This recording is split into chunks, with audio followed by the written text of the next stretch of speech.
jìgì títí pamọ́pamọ́ jìgìjìgì títí pamọ́pamọ́ jìgìjìgì pamọ́pamọ́ jìgìjìgì pamọ́pamọ́ jìgìjìgì ó yẹ kí n gbé sí ni mò ń gédè pamọ́pamọ́ jìgìjìgì pamọ́pamọ́ jìgìjìgì pamọ́pamọ́ jìgìjìgì ó yá show my tummy now show my belly pamọ́pamọ́ jìgìjìgì pamọ́pamọ́ jìgìjìgì jìgìjìgì pamọ́pamọ́ jìgìjìgì pamọ́pamọ́ jìgìjìgì pamọ́pamọ́ jìgìjìgì pamọ́pamọ́. Yes, ẹ jẹ́ kí ìyàwó yẹn kó wá bíbá. Mo rí fídíò ẹ̀ kan. You say you are coming to Montreal, Esabod? You say you are coming to Montreal to open a case with me? I tell you, stop, you terrorist woman. Stop mentioning your name, my name from your mouth. Don't mention my name. And let me tell you, you people, you don't understand something. Esabod is mentioning my name now. Esabod is mentioning my name now. You know why? He's trying to block. Ṣé mo pa àwọn ọ̀rẹ́ méjì ńjà. Ṣé mo pe njo se àgbàdúrà ìpè Larit àti Farida. They are going to fight because they use money. You know that time there was a time Esabod was telling story about my late father of my baby. That he said somebody go to jail. They stole the money. He carried the money and he used the money for business to build their house. And the person Farida ni. No. Larit. One for one sponsor terrorism.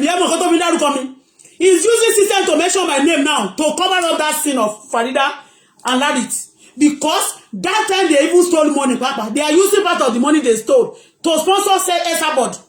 You forget that Larit and then Larit and Kilorukwe and Farida, they always send money to Esabod that time. Owó tí wọ́n jí owó burúkú aso owó ẹ̀jẹ̀. Now Esabod want to be dragging me for people not to take kò sọ̀rọ̀ ńbẹ̀ yẹn owó tí wọ́n jí tó fi sponsor ẹ̀. Tí Larit ń kó fún ẹ ńgbà yẹn. Why are you not talking about it? Why are you mentioning my name? Terrorist. You say you are coming to Canada. Okay, let me play it. You said people should be cutting things. All the people you are just trying to. Oh, my man so gbogbo fẹ́ da ìṣòro sórí àwọn èèyàn ni. Esabod, you always look for system to turn your problem to another person's problem. That's how you cobalize Yabadon nígbà yẹn. And some people here now, you are cobalized and you don't know. When I was telling Yabadon that time, kò gbọ́. Ajá tó bá máa sọ nǹkan ní gbọ́ fèrè ọlọ́dẹ. You are doing terrorism and you are calling people your member that live in country that they don't like terrorists at all. In Canada, they hate terrorists. America hate terrorists. Even at all, if they don't want to do anything because they are close to America, you are going to pay for it. Esabod, have you been stopped in America airport before that you are accused of being a terrorist? Am I the first person to call you like that? You are a terrorist now. You have your boys and girls and you go after people's life. You don't know that what you are doing is a criminal thing. I don't know this boy, he came to my house and he basically called me. I tell him not to come to my house and he came for you to fulfill your purpose and mission. And your purpose and mission being aborted. You don't even know that secretly, even the government of this country secretly sending people to my house here for me to be safe. Because I've called a lot of authority. I've called United Nations. United Nations are one. United Nations. You don't know me. That day, I checked the Quebec governor. Prime Minister said something. That what you are doing, something you are doing may be dangerous. Who are they talking to? You don't know anything that people watch me. You are not telling me, police studying me, United Nations studying me. Is it today you know? That I've been calling United Nations that is in New York. Esabod, you cobalize people. The story of Larit and Farida. Why are you not talking about it? Only part of the money Farida, they say Farida stole. They are giving you the money. And you told them that there's nobody come under you that will not fight, that will not have problem. Are they not having it now? They will have it in big time. Look at it. Kò sẹ́ni tó bá lọ sí ọ̀dà ẹ̀ tí ò ní ṣorí burúkú. Fúnkẹ́ Akíndélé fẹ́ ó tẹ̀lé sábẹ́ ìyá ẹ̀kú gbogbo nǹkan tó ṣe bàjẹ́ ọkọ sá lọ. Ọgbà ṣé kí n máa dárúkọ of recent ó dárúkọ ni ilé jó olè jà kò sẹ́ni tó dárúkọ táyé ò bàjẹ́. Kò sẹ́ni tó tẹ̀lé sábẹ́ ẹ̀ títí ò ní bá. Lísì Anjorin nígbà tó gbé ẹ tó wá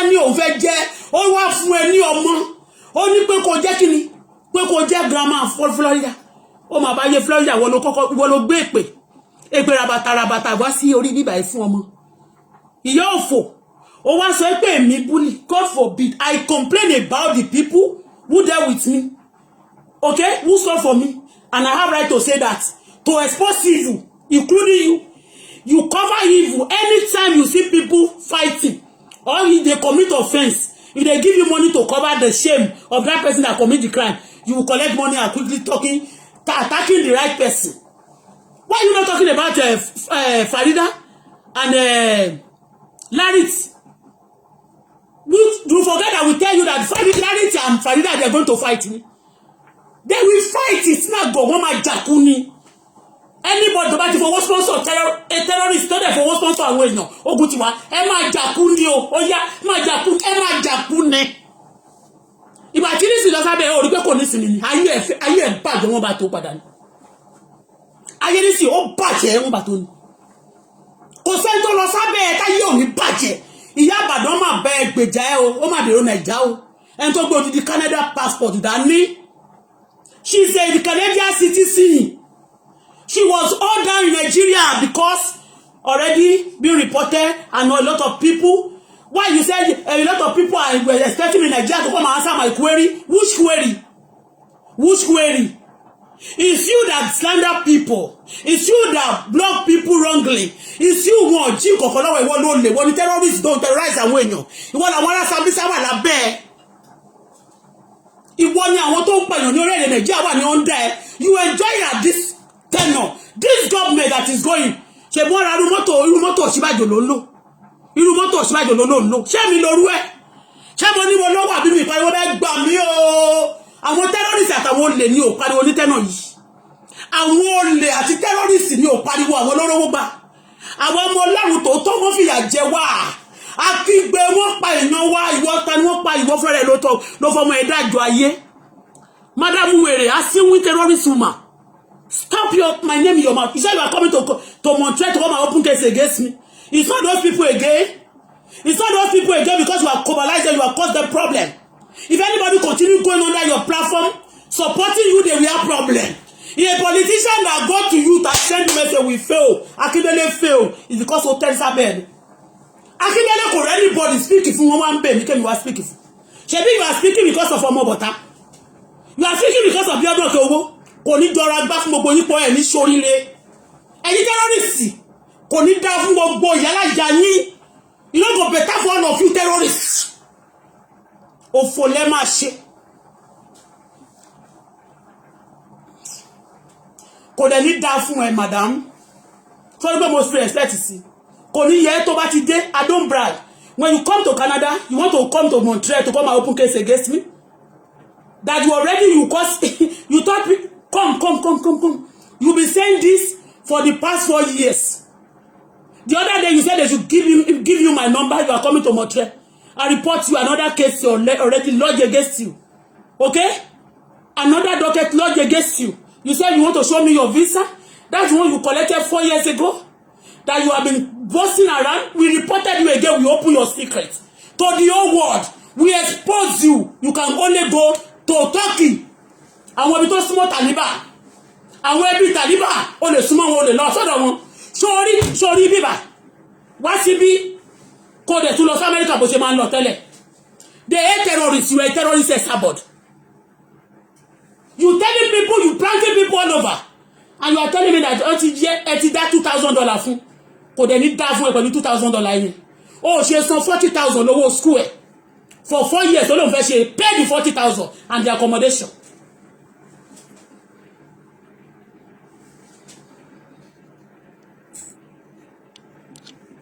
Esabod, pay the 40,000 of the school fees of the boy. So all this mouth, bẹ́ẹ̀ ṣe jam talk tó yẹn 2,000 lè dá fún. Oṣù mélòó ló fẹ́ fi sanwó lé. Tó bá lọ gbà ń sí, ṣó máa tó ra bẹ́ẹ̀dì fún. Ṣó máa tó gbalé ó dẹ̀ máa tó ra gbogbo nǹkan nulé. Bẹ́ẹ̀ ṣe pariwo pé fẹ́ ẹ̀bẹ̀ yẹn ó mọ̀ rẹ̀ pé máa kó bí like 40,000 yẹn kẹ́ máa sanwó school ẹni. Pẹ̀lú gbogbo bẹ́ẹ̀ ṣe pọ̀ tó yẹn kò dẹ̀ ní dá fún gbogbo yín. Kò ní dá fẹ́yìn terrorist òfò lẹ́ṣin. Stop bragging. Let me play this more of your thing. You say you are coming to Canada. We are not talking ọmọ ìwọ kò máa ń sọ̀rọ̀ ni. Àwa tá bá ro àfẹ́ mi orojọ́ mọ̀ yẹn o. but tí n bá tó bá sọ̀rọ̀ tí n bá dákẹ́ for that moment tí n bá ro ọjọ́ tèmi àwọn èèyàn máa mú ẹ lọ́wọ́ máa mú ẹ lẹ́sẹ̀ wọ́n máa fi ṣẹ́kẹ́ṣẹkẹ̀ sọ́wọ́ àtẹ́sẹ̀ ẹni bẹ́ẹ̀ ni mo sọ fún ẹ wọ́n máa fi ṣẹ́kẹ́ṣẹkẹ̀ sọ́wọ́ àtẹ́sẹ̀ olórí burúkú kò ní ta fún yín sọ̀rọ̀ Larit don't talk about me again. The boy is in Canada. It's against the law when the police has intervened into the matter. And it's in Canada. It's not a case. It's not a police. I mean, it's not a Facebook. It's not a Facebook problem. Owani and this and Wolopa follow me. You don't know before. When I tell you, you don't know. You say I want United Nations won me. You don't know before. I used to tell you that police is watching. When the police said to me that they watch, they call some of our video, it's confirmed that they are watching. That if you are on my platform, you should go tejeje. If you are evil, don't come on my platform. Detective at America, in Canada, to God who made me, including detective of America, they are under this, they watch my platform because I said no to terrorists. Of course. I said no to terrorists. I said no to killing. I said no to your bullshit. Lórí burúkú, ta lórí burúkú nínú èmi àti. You just be boasting. Sorry, bragging on. You can see the way you are putting the boy. Why are you not talking about Larit? Why are you not talking about Farida? Because you eat out of that dirty money. Because they use that money to sponsor you. And there's nobody to man outside there tell you money budget. Are you motivated budget? Ó ti yé? Olófò. Àwọn tí ìyá wọn bá ti kú tó bá fi àwọn ṣe tìtì wọ́n máa fi wọ́n máa pè wọ́n ní ìyá màmá ìyá wọn ìyá òṣì ìyá tó sọ ọmọ nù tí ò wá ìyẹn làwọn kan fẹ́ máa pè ní ìyá ọmọ ẹ sọnù odidi ọmọ kan ọmọ ẹ ti dín tọmọ èèyàn bá kú òkú nìyẹn wọ́n kú ọmọ bí wọ́n ti tó kú but ìyẹn dín orí òkú ráàyè asínwín. Stop talking about Larit.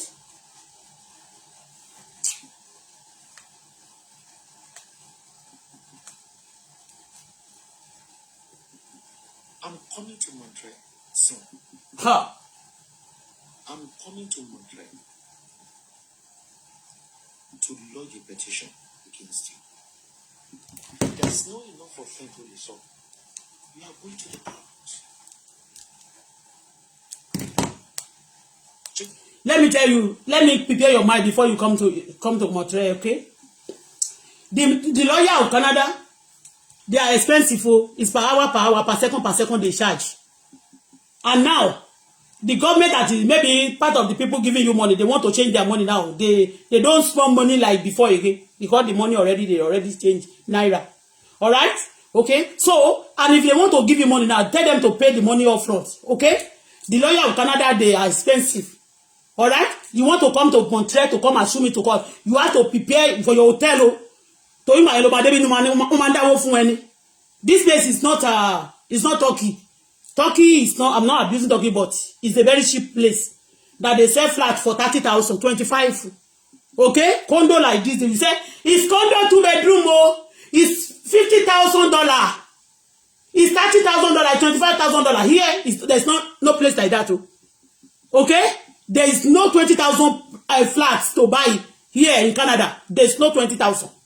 In Turkey, there is 20, there is $15,000 apartment to buy. In Canada, no. Okay? They are very standard.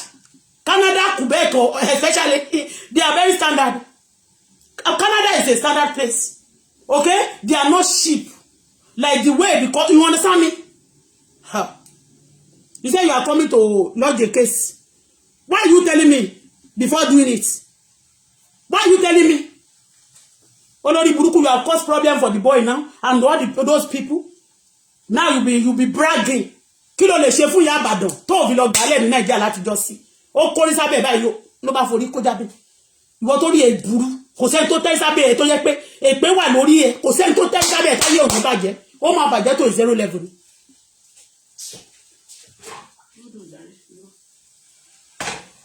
Ẹni bá tẹ́ sábẹ́ ayé ẹ máa bàjẹ́ tó 0 level. No for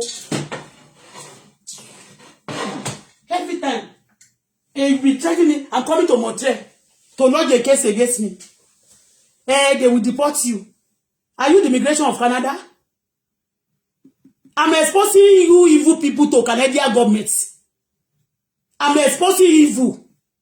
All of you that are evil to Nigerian government, Canadian government. So because of that, they will support evil and deport me, Abi. 4 years now, you've been saying that you have been working, you petition me, you petition all your petition. With all your petition, Esabod. You petition. Olórí burúkú ọmọ ẹ̀pẹ̀ fún ló fún yín èdè ló dì yín. Then alẹ̀ mọ́ mi lórí Facebook. By the time you report me to police, I have criminal record already. But then they report me. Are you criminal? You'll be reporting, you'll be the one to be reporting me and writing your names. They should go and be checking your background and check what you have done to the system, any place you live. Kò yá tó bá lẹ́nu kò ṣiṣẹ́ as healthcare. Ó máa lóhun doctor ni. Ìwọ tó lè sọ, I lóhun doctor. A doctor ìwé of Igbo. Ó ní mental problem. This ẹni tó jẹ́ pé wèrè ló fi gbàwé. I want the Dublin people tell you that they say reason why they could not arrest because you say you have a mental psychomean. You have a mental certificate. They gave you that mental because you said to them that you are mad. That is the thing that's the story that you told the Irish government. Giving you. Take it, maybe it's a lie. Canadian government should write and any country should investigate what I'm telling you now. Maybe it's a lie or false. Maybe it's a true or false. This woman lied when he was going to Dublin that he has a mental problem. To lie to the government of Irish that he has a mental problem.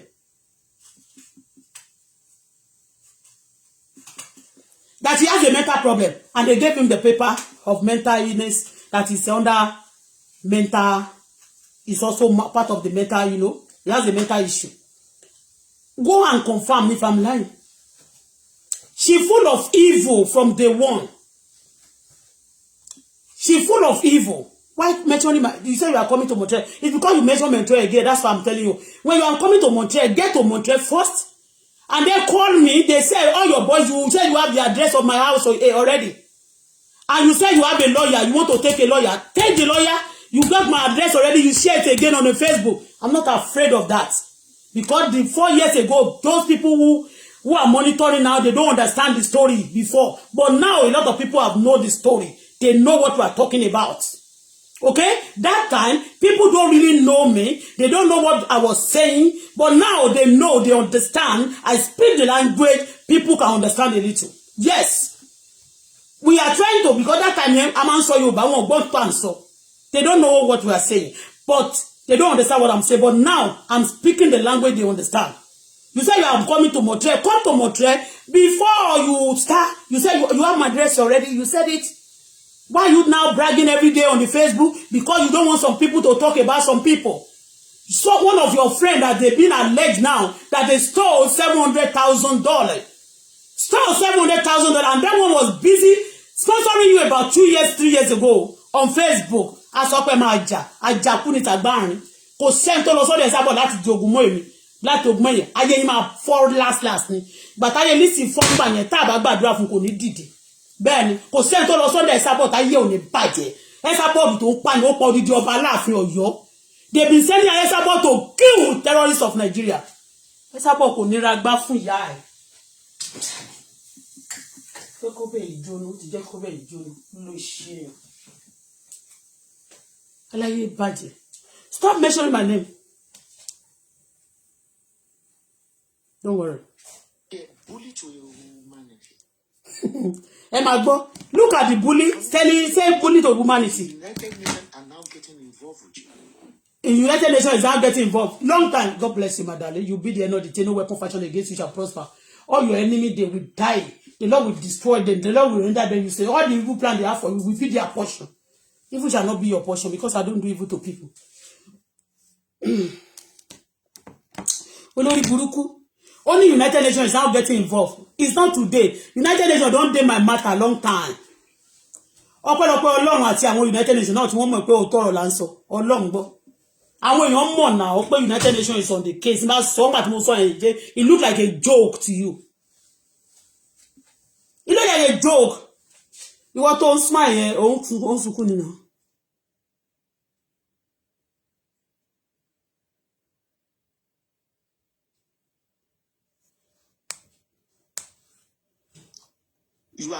You are printing that boy with different names every day.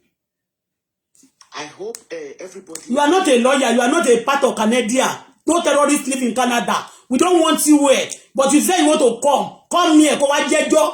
Wọ́n máa mú ẹlẹ́dẹ̀ that they handed the knee. Come, wọ́n máa wà rẹ̀. Wọ́n need that struggle kó tó mú ẹ. Ogbó. Ibi báyìí ò ṣe kò dẹ̀ ṣe talk mo ti sọ fún ẹ tẹ́lẹ̀. We are painting the boy. Who painting somebody? Ẹ̀yin tẹ́ lọ sórí Facebook tó ní mo jí $40. Ẹni tí mo ná owó more than $40 fún. Ẹni tó sunu ilé mi tó jẹ oúnjẹ mi tí ò ṣe photo more than $40. Èmi tí mo wá bíbà tẹ́ sọ pé mo fẹ́ lè jáde ní pé mo hold ẹ̀rá sọ tó yẹ pé mo ń bèèrè pé ta ló ń kọlù ni. Tọ́mọ yẹn ń pè ó fẹ́ jẹ́ kí n máa sọ̀rọ̀ àwọn ẹlòmíì tó dẹ̀ pọ́ lè ẹlòmíì ló bẹ̀. Mo mọ tó bẹ̀ náà. Mo mọ wèrè tó bẹ̀ náà. Wèrè ni tí wèrè náà bá wọ́n bá bí wèrè yẹn kó sọ pé òun ló ń bẹ̀.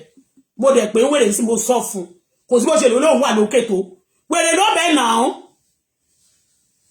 So ẹni wèrè tán bá bí ire tó sọ pé òun ló ń bẹ̀ tó wà ń position kó sọ pé òun ló ń bẹ̀. Wèrè ló bẹ̀ náà. Yẹn wọ́n jáde sọ̀rọ̀ Laris sọ̀rọ̀ àwọn yẹn má fọ̀rọ̀ mi sẹ́nu mọ́. Ó ti bá tọmọ yẹn jẹ́ kò ṣe pé mo ṣeré. You cause the boy problem.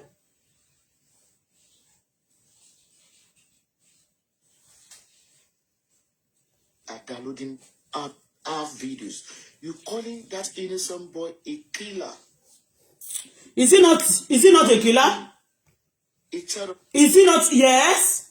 When I tell somebody, when somebody like you telling me now, don't come to my house when you are not a police. I don't want you as a visitor. I don't know you from anywhere. And you come, you came into that house. And after a few days, you have start communicating with some people, some of you. And I was putting this boy on the Facebook. Every day, none of you show up to render assistance. But the moment you step into the house, my house, because you believe that he got some story for you. You want to start something now. And that is when you said, yeah, you want to help. The $2,000 you said you pay now, you pay actually for the good job he has done for you. You pay for the job you send him to come and do in my house. So this case is not you that will judge it. It's not you, if at all, if they want to be any case, it's not you that will intervene because you are not nobody. You are what? You are nobody. Okay? You are nobody, nothing but a Esabod terrorist. The killer. Before I came on Facebook, you always boast that you have your boys and girls to destroy people all over the world. But can your mother, you cannot boast of it again. Now as I called and did this video for you, you change quickly that you are coming. In plain sight. But am I the one, who are you by the way to ask these people my address of my house? If you are not a terrorist. And you be after me for like 5 years for what? Simply because I was saying no to terrorists. And I was complaining about people who dealt with me, who stole from me. And since then they bought you a car, you got a lot of things from people sponsoring you. Did I get anything because I was doing good job? Esawere. Did I get anything from bad people because I was doing good job? Instead of that, they touch on me, and all of you be laughing, yeah, give them on. You think I'm going to be tired because of that? The people, the good people know that you are being paid for me saying the truth. All of you were paid because I was on the truth. I have a minor. My daughter just turned 18. My daughter was 13 years when I came to Canada. And they've been disturbing molesting my daughter, harassing my daughter, disturbing my daughter. Since then, no Nigerian embassy could say anything about this. And now, a terrorist boy, yeah, I said the boy should be investigated. Simple as that to Canadian government. And I said to the whole world that they should be vigilant about Nigerians. Those who go into abroad, because some people, some of them, they are sending their boys to go abroad. This boy, there was a boy who was arrested. One boy was arrested in America, going to school as a student also. He wanted to blast plane, and he was arrested as a terrorist. In abroad. Am I the one that said that one that time? It's a truth. I'm saying nothing but the truth. Why would somebody send somebody? Why would they send somebody to my house when they know I have a teenager? Because they're planning to destroy. Because actually, I talk about these celebrities. And I said to Nigeria that their celebrities are part of the people destroying the system of our system, Nigeria. It's not all of them, but majority of them. They are involved in many dirty things, shade. And because of that, they'll be paying you money. They want you to be dragging me, disturbing me. You'll be abusing me since last year. They asked me to keep quiet, and I was quiet. I didn't answer any of you. And now, because you said it, because I was quiet, and you believe that you want to withdraw my peace, and God said, God is going to give you pieces. I tell you. They say you are coming to Montreal. Come to Montreal. Stop bragging. And stop threatening me that you are coming to Montreal. They will deport me. They will deport me. You will say it 4 years ago. That they are going to deport me, that because you have worked, you have immigration. To the level you said, you have immigration. That working with you. Ìyábàdàn ló sọ níjọ́ yẹn. But it's not that my solo dancing. Only affect Ìyábàdàn for positive. Because our man go more learn. Ìyábàdàn came out, that lady came out to apologize to me that they brought the case to him that they should say this about me. That he's very sorry when he got to Mocha that time. And I said, God has forgiven you, and I pray for her again. I don't jealous anybody when the person has already confessed his sin. But because I'm saying the truth, I'm saying the truth for people to be safe, for me to be also safe, for other people, children to be safe. And you are against me, they pay you money Esabod to be going after me. You cannot go scot-free. Okay? Many time I saw, my pen will block, but not that you give by láti jẹ́ kí n rí. I will do it, I will say it. Okay? Thank God there's no work today. I'm not going to work today. I'm going to explain something about Ìyábàdàn. Ìyábàdàn have a passport, Canadian passport, and he was tied down in Nigeria. It's because of your issue. Because that time he was preaching, it was under you. Second in command. You make her a second in command. To be bullying people for you. Going after people for you. And you can see what you cause her. She have her children here in Canada, but she was hold down in Nigeria. And you are telling me you are going to go to Nigeria. Go and answer those people you slander. Who are those people that I slander? And that is why the only two people I want to, that are very, very important to me, there's nothing I said that is Baba Obasanjo and Tinubu. And that's why I'm going to put the face of that girl on social media. And the reason why they brought that story, àwọn kan wà mí ò tí sọ ni. Mbá gbé sílẹ̀ kẹ́rí.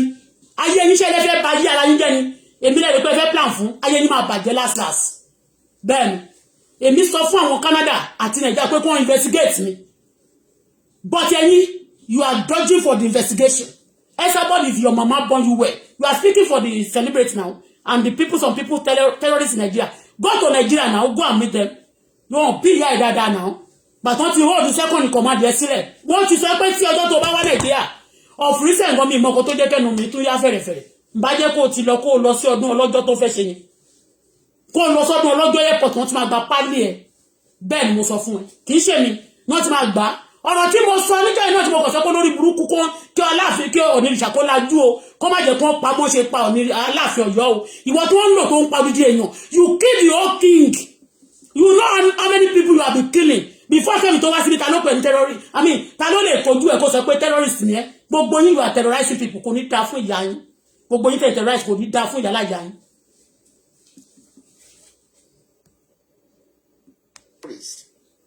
The person that is barely in Canada, not up to 30 days. It doesn't matter. I am coming. Yes, God exposed the boy. Okay? Even if he tó bá wá ìṣẹ́jú kan, òun mo sọ ní tó bá fẹ́ pẹ́, tó bá ti jẹ́ evil. If you are evil, if you want to belong or you are evil, don't come close to me. Even if I don't want to expose you, you will expose yourself. Even if I don't want to talk, you provoke me to the level that I will speak. And the moment I speak, your life will be ruined. You will be captured. Yes, the Lord, those of heaven will arrest you. And the people, detective also will be on your matter. That's why I warn you, if you are evil, don't come close to me. Two cannot work together except they are in agreement. Two cannot work together except they are in agreement. Ìyábàdàn sí your second in command or not. Bó ṣe ní shop náà bó ṣe bínú nìyẹn. Kẹ́ni má ní. Tó bá rọ́bìnrin kan pẹ̀lú ọkùnrin kò lè fẹ́ ọmọ tẹ̀ tán lè fẹ́ kò ṣe lọ́kọ. Ayé ìṣẹ̀wọ́ tó dá láti fẹ́ ó ṣe lọ́kọ. Gàdáfì ṣe pẹ̀sẹ̀ ohun tó bá kówó sórí ẹ̀gbẹ́ tó fowó bẹ̀ olóhùn ò fẹ́ ó ṣe fẹ́. Aláyé pàjẹ́. Tó bá lẹ́nìkan tó ṣiṣẹ́ tó bá ṣiṣẹ́ nọ́ọ̀sì alóhùn dókítọ̀ á gbé ara ẹ̀ sórí wọn ni ẹni tí ò kàwé á sọ pé àwọn kan ní illiterate ni wọn kò lọ school honestly speaking Esabod ò parí secondary school gbogbo òyìnbó òsì tó máa lọ ń kọ dictionary tó máa ń sọ yìí orí Facebook ló ti lẹ́lẹ̀ bí mo ṣe ń sọ̀rọ̀ tẹ́mi máa jáde tí máa sọ òyìnbó ìbá àtẹ̀jẹ́ pé àtàbọ̀ ń bẹ̀ kò lè sọ láti bẹ̀rẹ̀ dópin stark illiterate àwọn ò pariwo wà jambla a pariwo pa mọ̀yàn ó mọ tó bá tiẹ̀ mọ̀yàn go mọ lọ́hun àwa mọ lọ́hun Ọlọ́hun mọ̀ wá ó tún mọ̀ wá Ọlọ́hun mọ̀ wá àwọn èèyàn tún mọ̀ wá wọn bá máa bínú ó máa gbé ẹ sílẹ̀ máa gbé mi sẹ́wọ̀n àṣẹ pọ́n fẹ́ yan àwọn olórí búkú ló máa yàn ẹ́ àwọn aláyé bàjẹ́ tó fi àwọn ṣètùtù owó àwọn tó bá àwọn lòṣì tó ń jalè kiri àwọn ọmọ rọ́ọ̀sì àwọn aláyé bàjẹ́ àwọn tẹ́lọ́rìsì obìnrin ló máa yàn wọ́n níyà àti ní èèyàn bá bò ìwọ mọ àlè játijàti. You will see me live and direct in Montreal. Don't stop bragging, Joe. That is why I'm keeping all your videos. I don't need to keep your video, any nonsense video, but the one that is my account, I mean my address of my house, that one alone, with the boy that said he doesn't want to be on Facebook. What caused problem? What caused problem when this boy came into my house? He said, please don't talk about me again on the Facebook. I don't want anybody to know that I'm here. Do you that I show the first day you want to come into my house? Because by the time to back Paris, or Denny, the boy that says he doesn't want people to, I should not talk about him on Facebook. But now he's talking on Facebook 2 routes with you, Esabod, giving address of my house, 3 of them. They say yes, for purpose they came into my house to come and get my address and to be sharing things on Facebook after police have called this boy and went to the place he was saying he want to stay now. My God, you are now saying you want to be... we are not talking to Nigeria. We are talking to Canadian government. We are talking to the government of the world that hate terrorists, that hate evil things that you are doing. Sorry. Also, Koko, oni ọmọ ọ̀dọ̀ ẹ máa dárúkọ ọmọ ọ̀dọ̀ ẹ fún ẹ. Ó yá dárúkọ ẹ. Tó ń gbélé pẹ̀. Ẹ̀pẹ́. Wọ́n sọ bó ṣe máa ń da omi sí ọmọ yẹn lára. Wọ́n ní wàá fi atagúngún sí nídìí. Bóyá story tí mo sọ ń pa mọ̀ sí mi ló ń sọ ṣé wọ́n náà wọ́n fomi atagún sílẹ̀ kó sì lọ́jọ́. Ní Ẹ̀pẹ́ ẹni tó mọ̀ mí lẹ́pẹ́ pé máa ná ọmọ ọ̀dọ̀ mi. Lọ bèrè nínú school tí mo wà lẹ́pẹ́. Nígbà tí mo wà lẹ́pẹ́. Àwọn tó ń bá máa treat ọmọ school. Èmi bí mo bọ́lá ẹ̀ tó ń bá máa treat ọmọ school.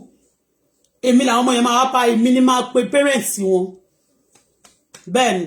Èmi ti ń jà fáwọn ọmọdé for a long time. Go and ask. Èké ni wọ́n máa ń pè mí gbà yẹn. But I don't know that it's a calling. A lot of parents, a lot of teachers fought me because of that. Mo ti sọ àṣírí àwọn teacher tó bọ́ ọmọ school sùn nígbà tó wọ́n wà ní teenager. Mo ti sọ lórí Facebook yìí. Those people you think they would like me ni?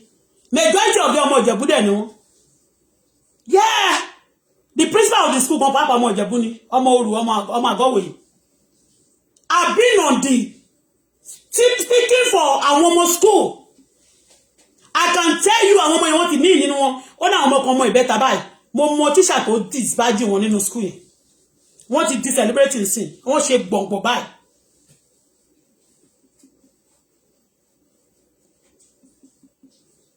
You mad or something? My integrity have been with me for long. My integrity have been with me for long. A doctor friend, ó jẹ́ ọkọ rẹ̀ mi kí kíyàwó ẹ̀ tó wá mú mi lọ́rẹ̀. Doctor yìí. Èmi àti ẹni tí mo kọ́kọ́ fẹ́ gbà yẹn nígbà tá ń wọ́ mu.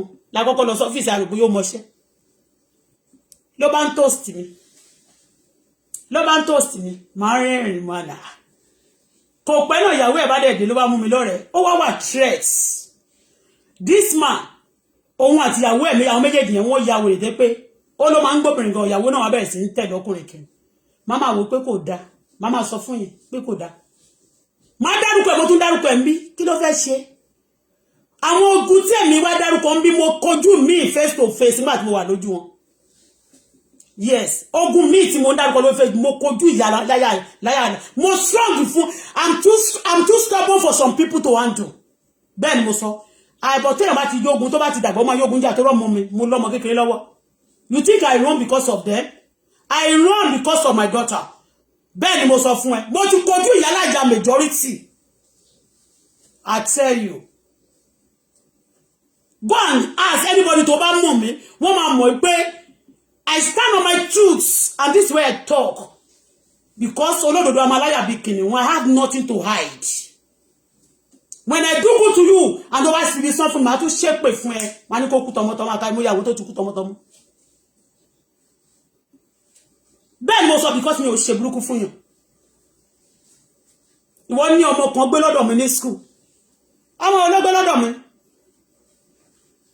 Àwọn tíṣà Nàìjíríà ó máa ń nà ọmọ tó bá nà ọmọ bojú mi máa ń yán. Àwọn tó máa ń nà ọmọ bí wèrè mo lè kà wọ́n lórí bíbá tó wà nínú school government college yẹn. Wọ́n ní kí gbéra pọ̀ wọ́n lọ fẹjọ́ mi sùn principal government college. Wọ́n suspend mi bí pé bóyá ṣe ni mo ń ṣe nǹkan kan simply because wọ́n ṣe atrocity báyìí ni mo fi mọ̀ pé Nigerians Ọlọ́run tó bá máa da ọwọ́ àwọn aráàlú ló wà tó aráàlú ló ń ba ìgboro jẹ́. Wọ́n ba ìgboro jẹ́ tó gbọ́n bọ́ ọmọ lọ́mọ sùn báyìí. Gbogbo ọmọ adogun báyìí tì mí. Majority of them tún sọ lẹ́ẹ̀kan sí Ìjẹ̀bú ni wọ́n lè dárúkọ wọn. Majority of àwọn tó ń teach nínú school yẹn. Majority of them Ìjẹ̀bú ni wọ́n tó ń tẹ́rẹ̀ dẹ̀ yẹn kó ṣòfò ọmọ. Ọwọ́ tó fi ń tẹ̀ kó fi gbọmọ sí káyé bàjẹ́. Wọ́n lọ fẹjọ́ mi sùn. Because I was saying it to them. Tó bá nà ọmọ lọ́mọ báyìí. Wọ́n gbọ́ gbogbo owó tó bá kó fún wọn. Wọ́n máa ń bribe àwọn teacher mi ni. But you cannot distract me. Tó bá fa kúrú máa fa kúrú ọ̀rọ̀ tuntun máa wútè sí ni. Yorùkà rẹ̀ ló ń jẹ́ bẹ́ẹ̀. Òwe ni tó bá pe kúrú, tó bá fa kúrú, ọ̀rọ̀ tuntun á wútè sí. Máa dárúkọ, máa tún sọ, máa tún padà sí story tí máa ti sọ tẹ́lẹ̀. Á tún àfẹ́ tẹ̀lò mí. You mad or something? Ilé Koko Zaria tó rẹ́ǹtì, ọdún kan ló fi ti pa tó dẹ̀ san rẹ́ǹtì. Ní owó ẹmọ mo ti lé pa ni mo wá ń sọ̀rọ̀ lẹ́yìn tó bẹ̀yàn wá bẹ̀ mí ilé ọdún kan mo fi ti lé pa ṣé o ti rí you are a criminal you always support evil people to change story to you know why because your life is ruined because you are a lazy bitch if you don't tarnish people's life you cannot make money by you telling this story they will send you some dollar and that is what you really what you do for living. You want to compare your dirty life, your terrorist life with my life? You that you drop your son, your first son. Your son was stealing, destroying Irish. Go and find out. Canadian government, anybody that want to investigate this lady, they should find out any story given about this lady. The first son, he got 4 children. The first children he brought to army. The first son, Lekon is by name. Lekon was a thief. He was a smoker. He was a drug addict. Because the mother also involved in that. The baby was also doing, because whatever you do, your child will take after you. The boy was stealing, and he was stealing, destroying things, stealing. When the government of Irish was tired about this boy, they said he should take the boy out of the country. Or else, because the boy went to jail several times. Confirmed from Irish government, if I'm lying. The boy went to jail several times and it's dangerous to society. And that's why we say Esabod, he has a lot of gang. The boy, even according to story, he has killed somebody with his gang in Irish. Before they said they should, after the last day, they said they should take the boy out to their country. And then Esabod took this boy to Nigeria. He dropped the boy in Nigeria. Because the boy was now smoking, he has a mental just like his mother. And because the mother also lied to the Irish government that they both have mental problem, I think maybe they are giving them injection of that mental and now affect them. Because they lied, they want to get the paper desperately. Esabod lied to get whatever he has today. Esabod go after people to get whatever penny you can see with her. She has nothing of her own. She had to destroy people's life before she can eat. She took the boy to Nigeria and dropped the boy there. Instead of him and her, instead of her to take the boy to the hospital in Nigeria because he was being rejected in Irish because he had been to jail several times, he'd been stealing, destroying people's life. If I lie, try to investigate my story. You will know if I lie. We don't stand people. We tell you the truth, nothing but the truth. The boy, Esabod now took the boy to Nigeria. He dropped him there because the boy now, you know, as a drunkard, as a drug, he's already having a mental problem already. So he's like, you know, he's trying to prove himself, show himself to people that is something that is never. You understand? So he was afraid, ashamed of that boy. He couldn't ask of the boy again. The boy either dead or alive, nobody know where about the boy. Up to date. And now Esabod always put mouth on people's issue, saying he care for people. If Esabod is a caring mother, won't you take care of that boy? Won't you know where about the boy? The first son. The boy is not the firstborn, but is the first son. The firstborn of Esabod also have the same issue. Esabod, the lady married to a white guy. And the white guy commits suicide because Esabod ruined the boy's life. The same thing is a story also. If you are lying, Irish government, Canadian, any country, investigate Esabod if I'm lying against Esabod. If it's true, the story is not genuine. If this story is not genuine, investigate Esabod. Esabod is a terrorist from the beginning. Is the boy the husband of Esabod's first daughter commit suicide or not? Esabod, the first daughter of Esabod, husband, the guy, I don't know the guy's name, but Jardine, the first, I think he has a baby, the boy lady has a baby called Jardine, and he's a citizen of Irish, he's a white guy. The guy commits suicide because of Esabod. Is it true of us? Is it true of us? The same person, the second born, that is Lekon, also involved in drug. Because Esabod is also dealing with that. Up to date, I said it the other time, but people thought maybe we are trying to, they said it's a lie, it's there to slander. No. Esabod is a dirty person, is a terrorist. He deal with something dangerous people. And that is why you see that Esabod always support. When you complain about people who are there, who are doing evil, Esabod will quickly go and support those people doing evil because he's also an evil person.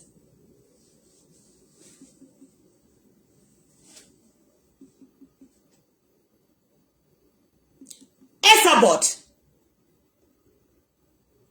is a killer. Is a terrorist. She's a terrorist for it. Listen to Esabod. Because she promised now that she's coming to Montreal.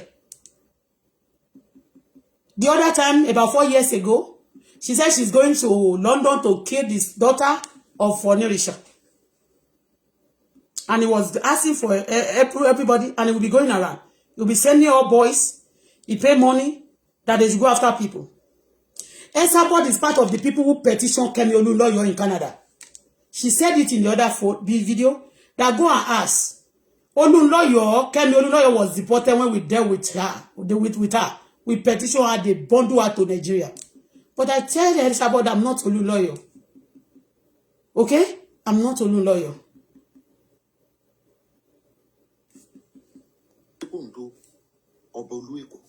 Ṣẹgbọ́. I'm only mo sanwó ilé fún Esabod, mi ò sanwó ilé fún only mi sanwó ilé fún Koko Zaria. Pé tó mo ndo ọba Olú Èkó èwo ni. Ṣé Akeolu tó wà ńbẹ̀ yẹn?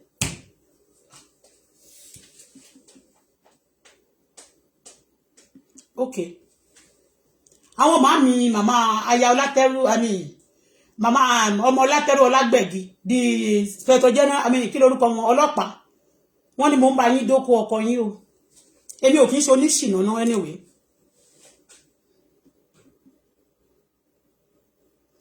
Okay, Esabod never said that. Egbo, Esabod never said that. Okay, you are mad, ne?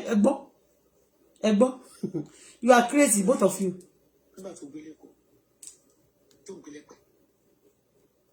Wọ́n sọ bó ṣe máa ń da omi sí ọmọ yẹn lára. Ọmọ wo? Wọ́n ní wà á fi atagungun sí nídìí. Ilé Koko Zaria tó rẹ́ǹtì, ọdún kan ló fi ti pa. Egbo. tó dẹ̀ san rent torí pé òun lo ọba olú Èkó ṣe gbọ́ àti òun lo veto power ńgbà mo lo veto power ńgbà mo ń dọ̀ ọba olú Èkó. God. You say never say that and ṣó gbọ́ létí ẹ̀ gbọ́ èmi dọ̀ ọba olú Èkó ńgbà mo lo veto power ṣé rí pé wèrè ni woman.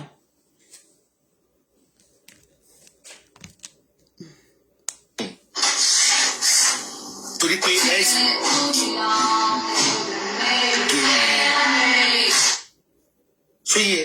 sórí ẹ dẹ́tì àwọn neighbors ẹ wọ́n ló ti wicked tipẹ́tipẹ́ èmi ó lọ́mọ ọ̀dọ̀ máa ń sá kó lọ́dọ̀ ẹ̀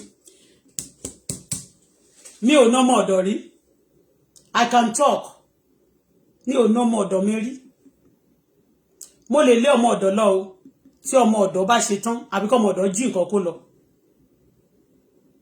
mi nọ́mọ ọ̀dọ̀ rí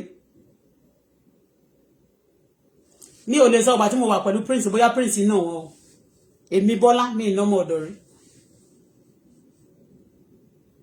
I don't beat people children anyhow. Torí ẹ̀ téèyàn bá no mọ́ mi àbí tó fi àfihàn jẹ mọ́ mi anyhow. I will be mad with the person. Ọmọ ọ̀dọ̀.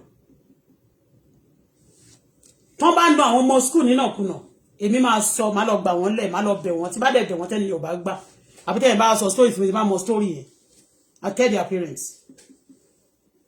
Onírọ́ olóṣì. Ìwọ tó bá nice ara ọmọ ẹ̀ la máa ti mọ̀. Ọmọ ẹ̀ ń jalè tó bá jẹ́ pé o ti bọ́ ọmọ yẹn wíńgbà tó ń jalè tí màá jẹ́ pé o lè níwọ tó jẹ́ pé terrorist.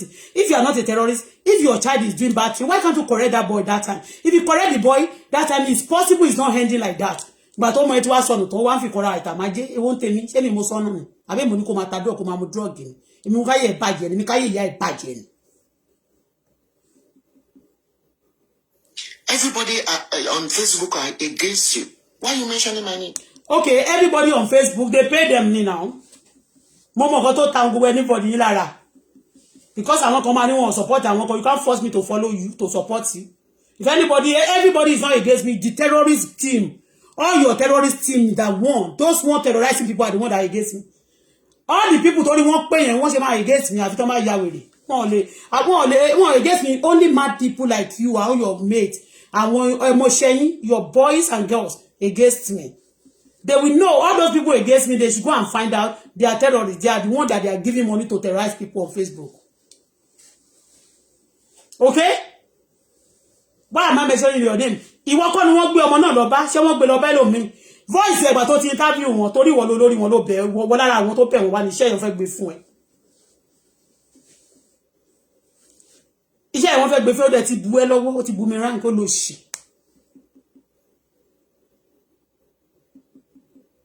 Sọ̀rọ̀ náà, kí ló tó dákú? You are paying that we have collected $2,000 for that boy now. Oh. You are paying. Why? You see, did I ask you how much did you collect for the boy? What is my business that 2,000? What is 2,000? Is 2,000 going to solve the problem? Why can't you pay for the school fees? Why can't you pay for the school fees? The 2,000. Gbogbo yín tẹ́ pọ̀ yẹn bẹ́ẹ̀ ṣe pọ̀ ẹ ju 2,000 people lọ now. So o ṣe tẹ́wọ́ $1 lé dání. So why are you calling that boy a killer, a murderer? That's what you said to come and do. Adding more pepper to you. Cause shut up your mouth. If the boy is not a murderer, why does he go to? Why after the police have called him, went to his place to find out that he's okay where he's living? Why is the boy now back to you again? You started analyzing, blogging me, disturbing me, lying against me, that I stole $40, that I throw his food away, when he doesn't bring, if Canada want to find out, they can find out from the day he entered what he brought into this country. Oh, they told me done. One now. The boy was lying against me, like that just to slander me. All what I've done, nothing was being appreciated. If you don't appreciate me, why can't you go your own way? Why can't you go your own way? Simply because I talk about some celebrity. And some people want to pay money. Around I want to talk about boom me. One more lè lò. Ayé ẹ ti bàjẹ́ Esabod. Ó kò kọjá dáadáa. Ṣé o mọ̀ pé mo gbé sílẹ̀ pé longer money I don't say that etc. Ṣé you are a terrorist now bí mú ọmọ? And you are being stopped before in America as a terrorist. People reported you because you always go when you give people money to go attack people, to go and kill people. What is your job? Is that not a killer? And I assassin is a terrorist. An armed robber is a terrorist. It's, I mean, even money launderer. Yes, all those things. Even terrorist ló ń ṣe. Tell me, all this story that's on power. She no matter what, no, she running about her. She is it true or false? You say you are coming to Montreal. Come now. I dey say you dey come. I will soon be in Montreal. I promise you. Do you want me to show you my Canadian visa? You are a criminal. Me? You're going back to Nigeria. You will be deported. You are not fit to be living in abroad, anywhere in the abroad. You are so pained. Even when you were living in America, you fought all employers there. Did I ever, since I started working here, for you to know that you are a liar? I've never fight anybody. Instead of that, when people are fighting, I will settle it for them.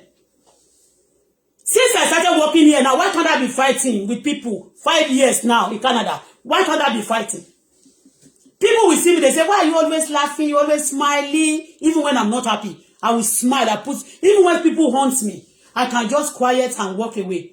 My daughter, the same thing you said about my daughter, that she's a bully, she do this at school. Do you ever see anybody report my daughter? Whatever you sow, you reap. Whatever I'm doing, my daughter will be doing the same thing. If I'm a fighter, my daughter will be a fighter. If I'm a liar, my daughter will be a liar. You can see, go and ask my daughter, the teachers at school. My daughter is a diligent person, also diligent in whatever I do. But because you were a bad person, because you were a drug pusher, because you were a criminal, because you were a terrorist, your son was being deported. The Irish government gave you option to take that boy away from their land, and you took the boy away. Go and everybody, the Canadian government, to know the truth, find out from Irish government the story of Esabod's son. If I'm lying, the father of Esabod, the husband of Esabod, that he had got a 2 baby for, is living in Dublin. Esabod destroyed his life. Esabod is a fraudster. Esabod is a terrorist for real, and he has backbone. Some politician that back him up from home, back from Nigeria. Esabod is a terrorist for real. And you say have that mouth to talk. We should learn that mouth so. You are implicating yourself every day. Do you know I'm not the only one watching you? The Yoruba community in Canada are watching you. The Nigerian embassy have been called to their attention. Shut up. Part of the people in the embassy, because we say no to terrorists, they may be showing themselves that they support terrorism going in Nigeria. If anybody call police for me, they cannot call their useless people that is killing up and down. Then I only want to know that only they are watching me. Is it today they started watching me? Is it you that will remind me that people are watching? Me that I'm telling you that government of Canada is watching, police is watching, everybody, immigration is watching. Is it today? Access United Nations is watching. Is it today? For you to know that I'm not a liar like you, I tell you the real thing. I've told you that people are watching my platform. If they are 20 here, the 20 out of the 20, there's people that represent all these people. If they are not yet there, if I finish, if they are not available, if they will get it later and they will come and listen to what I've said. Okay? Because they know, many people know that I'm giving information, vital information. Why the police in Montreal, they are watching you too? You need to be deported. We don't want you in abroad.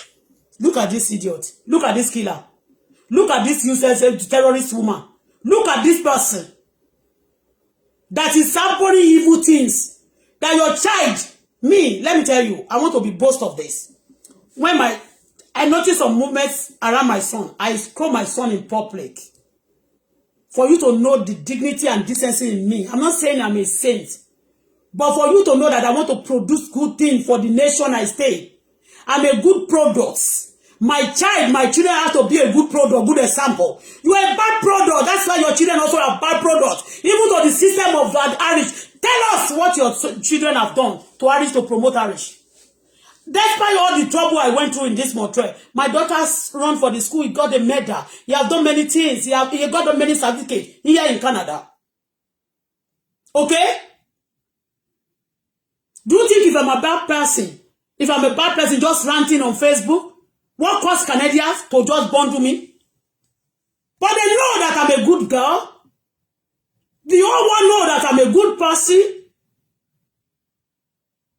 But you bad people, you hate me for it. Now, you are talking about me. Why can't you talk about Farida, your friend? Is the current situation now, somebody, your friend, one of the people who sponsoring you on Facebook also, was being alleged of $700,000 stole. And that's what he used to establish herself then. And she was part of the people sponsoring you about 3 years ago. But now look at the fight going on around them. People, a lot of bloggers are talking about it. You refuse to talk about it. You are now picking my matter. You don't want to use my mouth. This boy to suppress everything on Facebook. You want to use this matter to suppress, and you have caused the boy a lot of problems. You expose the boy. Thank God I'm not the one that called police for the boy. Okay, if anything happened to the boy later, but I record you. I report you for you sharing my identity. And also, my address of my house. And the boy also, after the police have intervened into the matter, he is now boasting to give you my address. And they did with 3 people. And you did the same thing 4 years ago. You tell me, convince people now that you are not a criminal, you are not a terrorist. Tell story about me. Any place I stay, anybody that fights me, anybody that hates me is a criminal. Anybody that fights me, anybody that hates me, the person is a criminal, no matter position the person may hold. One sọ fún mi, tell us how many days they said they stealing car in your country there. Do you ever expose anybody doing evil? No. You be saying that, yes, I want body mobile lejo. I want ìjòyè ni o. Kìnìkan. Because all the bad boys and girls, they always give you money. When they steal people's things, they give you money. You eat out of that dungeon dirty things. Really. You need to go and face a judgment in Nigeria. For people you have defamed, that you call them. Okay, are they the one telling you now to go to tell me? The people, you have not defamed anybody. You that defame of recent, you are saying, I saw it, I'm supposed to have played it for you. You say, America is putting mouth in Nigeria matter. Are they the one to rule Nigeria for them if anybody say draw picture or kiriko? That day, because I just look at you, that it's not my concern. The Oba that you defame, the joy that you defame, that they hold your second in command. Is it not because of your sin they hold Esabod, Yabado, that is a Canada citizen, Canada citizen? Have you not defamed Wasiu Ayinde himself when he post you, he imported you to Nigeria? Don't you tell him that he's a spiritual and he used to use people's car, even before I came on Facebook? Why do you change your mind now because of token they are giving to you? You, aláṣẹnujẹ, aṣálẹ̀jẹ, ọmọ ìyá ìwèrè mother, tó bí wèrè lọ́mọ, ẹ̀tọ́mọ ẹ̀dì. Èmi ni mo ṣí ẹni. Killer, assassinator, Ajali. What you... Am I the first person to máa kọ́kọ́ sọ̀rọ̀ Àjàlẹ̀? Ṣé bẹ́ẹ̀ nìkan náà sọ̀rọ̀ Àjàlẹ̀ tán gbé lọ sẹ́wọ̀n? So definitely Àjàlẹ̀ is rí. Àbí bẹ́ẹ̀ kọ́? Ṣé ìwọ náà ti sọ̀rọ̀ Àjàlẹ̀ ń bírí? Torí pé wà nínú òyìnbó tó ti sọ pé ó yá wèrè. You purposely get that certificate of mad person so that they will be thinking that you are mad. That's why whatever you are doing, you will be going scot free. If anybody is too violent, any mad person that is too violent, wọ́n máa fúlábẹ̀rẹ̀ wèrè kó kú dànù. Aláyé bàjẹ́. Violent wèrè. Did to that boy is bad. It's against the humanity. What did I do? Egba mi kini mo ṣe? What did I do? The people who killed the father of my baby, you came out to say, yes, it's good the way they killed the father of my baby. They are not wicked to you. Olórí burúkú ni yín, madam. Olójú bí ojú ẹja, olóṣì. Èmi ní láti bú yín, torí wọ́n lè dàgbà, but ẹ dànù. Tí ó bá lọ fi tan sí gbogbo ojú ẹ dúdú kíákíá ni. No one is supporting you. Why are you cursing me? Have you remembered? Have you forgotten? The way you curses me every day, I'm progressing and you are deteriorating. Who tell you everything. That? You are not progressing. Shut up! You see that paper they gave to me? They say because I shows too much sin. Mo pé wọ́n ní mo jẹ́ kí sọ Yorùbá. Mi ní láti sọ Yorùbá. They said me I'm working. You said somebody is deteriorating. It's not you that will tell me that I'm deteriorating. The person who came to this place know that God is with me. Is with me. I may not have everything I wanted today. But God is with me. If you ever have this kind of grace on your head, your son will not fall into that category. If your son will not be missing and lost. If your son die, you know where they bury him or her. I mean, him is good. But you lost grace. You had no grace. You have no grace. Kò sórí ọ̀fẹ́ kọ̀ọ̀kan fún ẹ bó ti wù kó mọ̀. Tí wọ́n bá dáwó fún ẹ kó ṣe wèrè báyìí kán fẹ́ pè fún gbogbo ọmọ ẹ̀ka yẹ ọmọ ìbàjẹ́. You cannot eat. You are progressing. Tell me the kind of progress. So call of progress ẹ fún wa. So tell us the color of your progress. Progress tí ó yọ lára ọdún tó ti wà nlo Ìgbò. Kò ní dá fún ẹ. Tí wọ́n bá fún ẹ nílẹ̀, ilẹ̀ tó wà nẹ́jọ ni wọ́n fún ẹ ni. Wọ́n fi lẹ̀ tàn ẹ́, ó lọ. Wọ́n fọwọ́ tàn ẹ́, ó lọ. Tó bá bí ere, tó like ẹ Nàìjíríà yẹn tí wọ́n ní fèsì fún ẹ. God here. Aláyé bàjẹ́.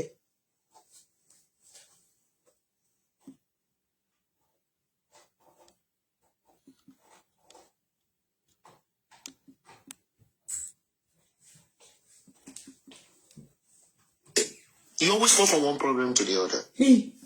God forbid.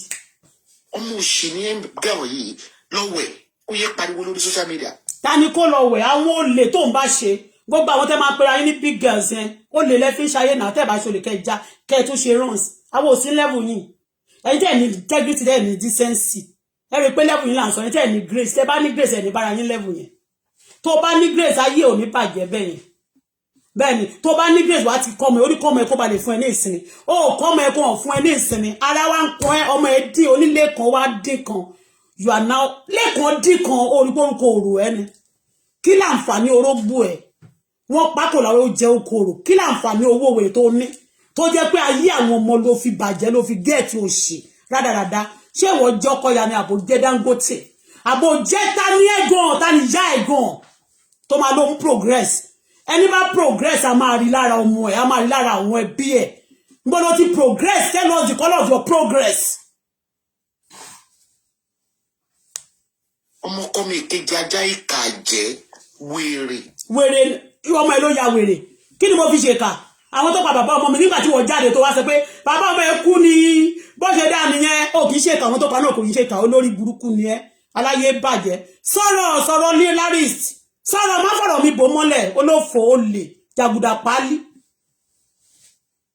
òun rà lẹ́sí Turkey come and buy house in Canada now. Turkey is a 30,000 house, 20,000, 50,000 house flat.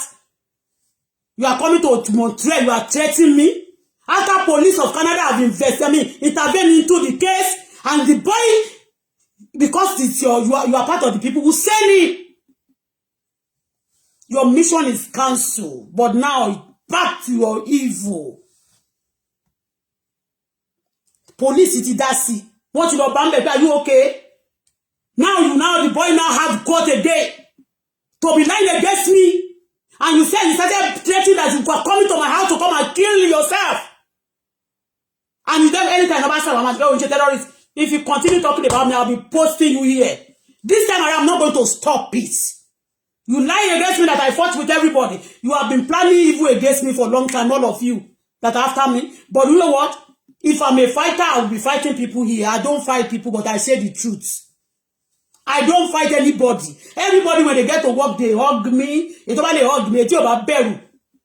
They know me, most of them. They blog now.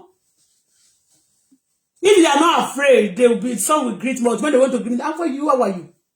But many times, what you know, Shewa, tí mo dem marry gbogbo reaction le no lórí Facebook tí ma sọ tán. But nìyẹn wọn lè ránṣẹ́ wá pé kí wọ́n sọ̀rọ̀ ẹnìkan mọ́ tó bá jẹ́ lórí wọn kan lè mọ̀ how bold. Mo wà bold tó bá jẹ́ pé ro ni story tán bá sọ. Is a cup of tea tó bá dẹ̀ jẹ́ pé tòótọ́ ni. I said it just to speak for the masses. Okay? So that one is not a criminal thing. I've never committed any crime. And Esabod, you go to the shopping mall, your children is shoplifting. Then, did you ever hear that about me? Wọ́n ti show me ti pẹ́ tèmi ò ti ẹ̀ mọ̀ pé wọ́n show me ní o mọ̀ gbogbo bí tí mo dé. Go and ask them. Èmi kọ́kọ́ rò ńgbà tó ń show me kí ni mo rò bóyá wọ́n ti like me. Wọ́n show me ní láti mọ èèyàn tí mo jẹ́. Paper tí mo gbé wá yẹn tó sọ pé o ní o deteriorate. Wọ́n ní mo lówó ni wọ́n wo account wọ́n wò mí pé bí mo ṣe ń ṣe wọ́n wo gbogbo nu ilé mi. Pé ṣé ni wá need assistance nígbà tí mo sọ pé mo sì ní kan Nàìjíríà kí ló dé tí owó tí wọ́n fẹ́ gbà lọ́wọ́ mi nìyẹn. owó tán náà fẹ́ gbà nìyẹn. And it's my right to get it also because I'm not quoting for them, but I'm just saying that United Nations also pay for people who seek asylum in abroad, if you don't know. Some people, if you don't know your right, I'm not claiming right, but I have right at the same time because I'm a good citizen. If I don't have, I should call the government to assist me instead of me to go to the shop and steal it. No. But if they say they give to me, now I should pay back because they see me that I don't qualify for it. Ọdún tá bá san tán náà ni. Ó ti yé. So tó bá rí pé o distolerate bó ṣe sọ àsọtẹ́lẹ̀ tó sọ sínú ayé rẹ̀. Wọ́n ò lè sọ fún ọ kó dáwó padà despite you are cheating. You are cheating Irish government. Esabod, you are cheating them with all the things you say you have. Tell us how much you pay back to the government of Irish. If you are not a thief, you are not a terrorist. All this money you are bragging on Facebook that you are making. Tell us the tithe, your tax. The money you pay back to the government of Irish for making so much money you are boasting of. Tell us how much. Show us. You should show. There was a time you said we are not paying tax, we are not doing anything, we are illegal migrants, we are this and that. All things that happen to you, that's what you use against others. Olórí burúkú èèyàn.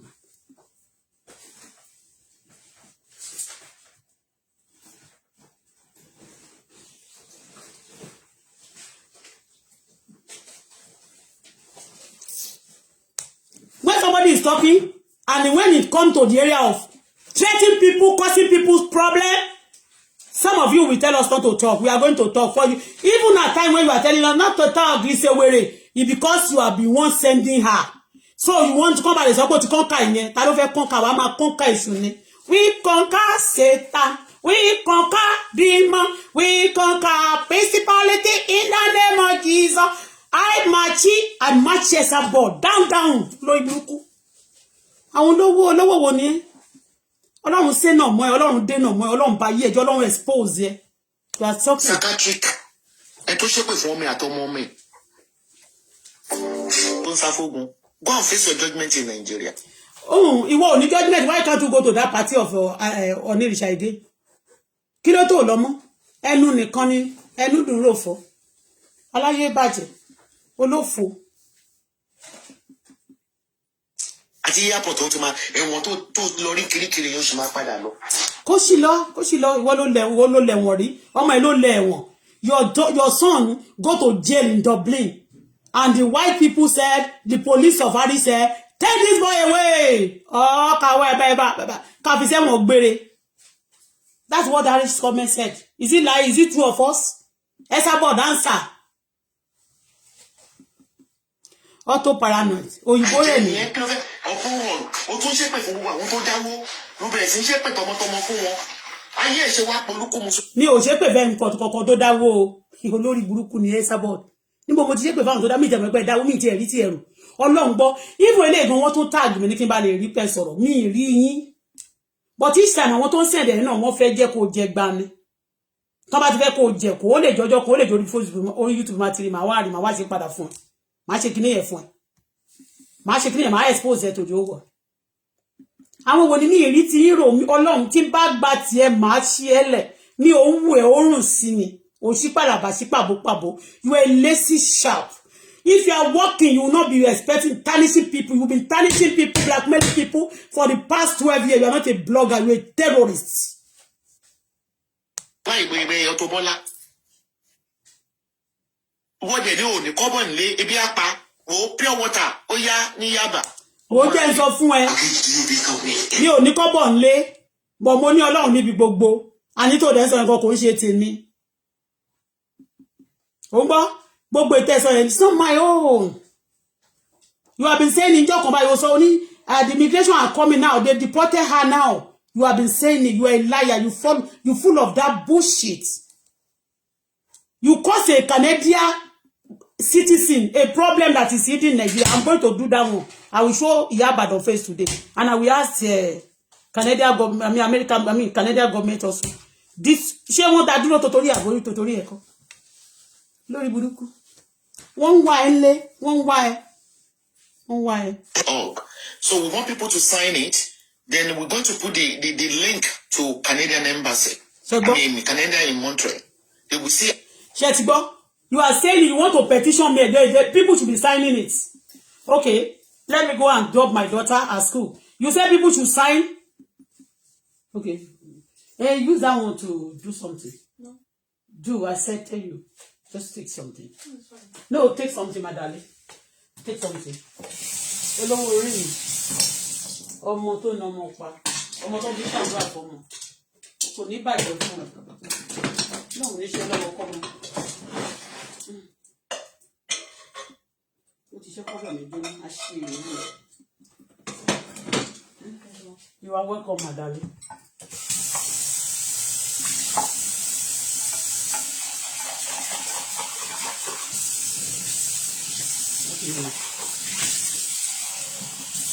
Take water. For what come and take water?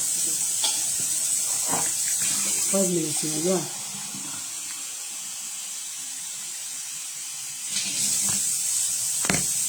And then they're in Montreal. They will see how wicked this girl is.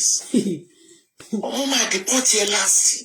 Let me tell you, Esabod, you said that police of Canada is watching. Why are you wasting your time again to petition? You said the government of Canada is watching, the United Nations is watching, everybody in Canada, the government is watching, and still want to write petition to Canada. People should be signing it. Okay, sign, no, they will know all of you, all the terrorists on Facebook. It's good. Oh, kilo de mo sọ pé kẹ́ má to sign by. Sign you. Tẹ́ bá sign kò ní dá fún yín.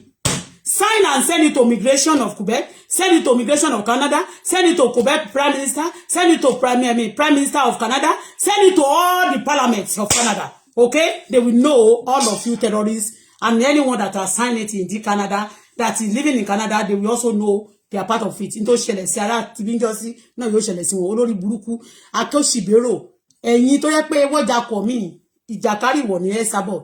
Kò sẹ́ni forí kó ẹ tí ò ní rí ìdíwọ́ àti ìdènà. Gbogbo wọn tó forí kó ẹ lórí ìdíwọ́ lórí ìdènà.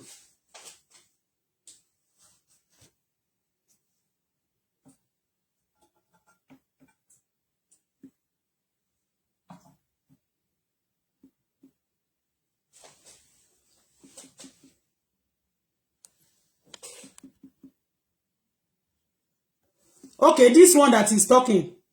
Nobody, this one that is talking, why is she talking about me? Ara wọn lẹ́yìn. Koshilo, I don't want you on my platform. Don't come and sit down on my platform. Kẹ́ máa ṣe bí èèyàn, ẹranko èèyàn játijàti.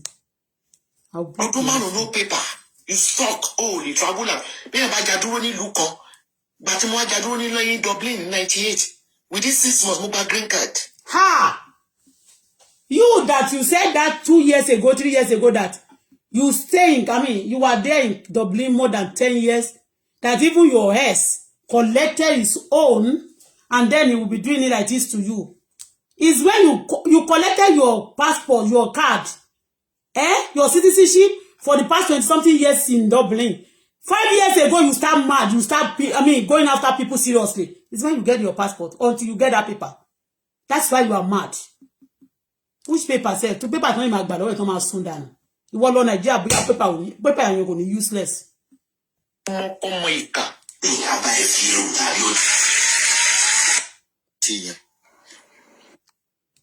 Lórí burúkú.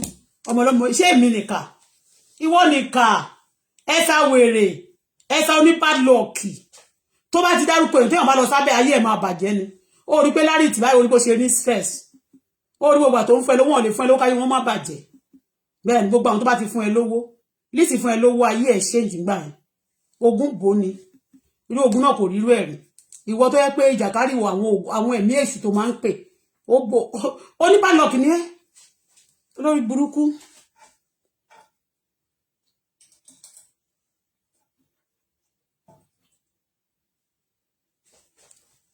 We should handle the boy. Who call police for the boy? Who announcing the boy's matter on the Facebook? Who brought the boy? If you don't want to destroy the boy, why did Esabod brought the boy on live chat? I asked him to bring his account, my address. And all of them say they have my address. They love him, abi.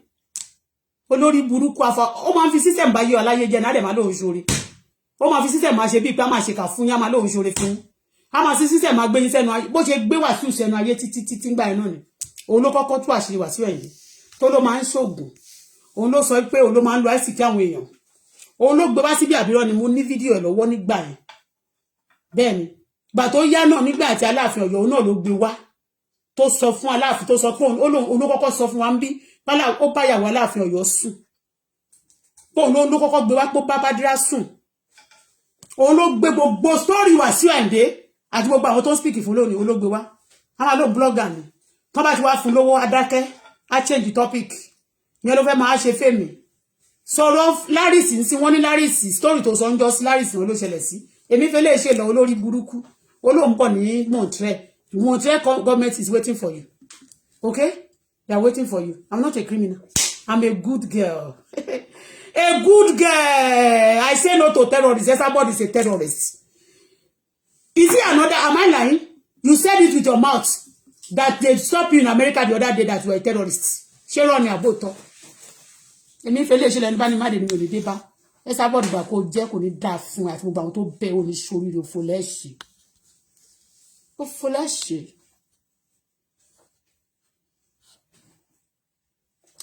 how can people be lying like that and be lying and lying